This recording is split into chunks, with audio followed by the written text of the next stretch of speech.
The third project is called Journal of a Houser by Nadine Mallet. She's with Community Solutions, which I'm sure most of you know. She's been doing amazing work in Brownsville. So this was a very personal project where she was able to step back from the work she's been doing for 15 years or something and think about her everyday work. Next, please. So she literally had a journal that was growing over the course of the summer. Next. And I think what was most important about this project in the end was creating a counter-narrative for Brownsville. So whereas, stories in traditional media talk about poverty and crime, her perspective on the ground tells a totally different story about deep investment in the community, about people who've been there for generations, and about a lot of hope for the future. Next, please. And also holistic neighborhoods, talking about not just housing, but bringing various kinds of development together.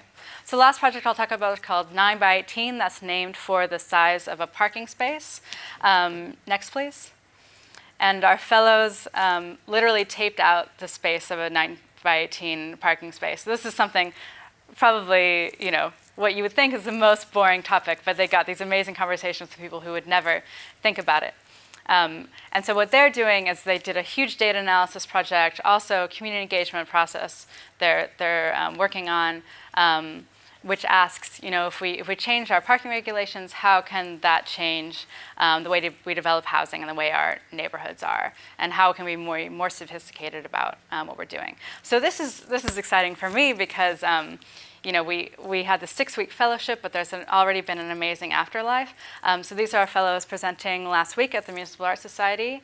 Last night we were all at Center for Architecture. So we said one of the goals was to push the conversation forward, and we've been really thrilled about already a lot of momentum in that direction. And I missed the second goal, and that was to actually support these architects who are doing this work. And so it's important for us to give them a space and time to focus on these projects. Next. So anyone who didn't make it up to Harlem, we have an online archive of the work and everything that's come since, totalreset.tumblr.com. Next.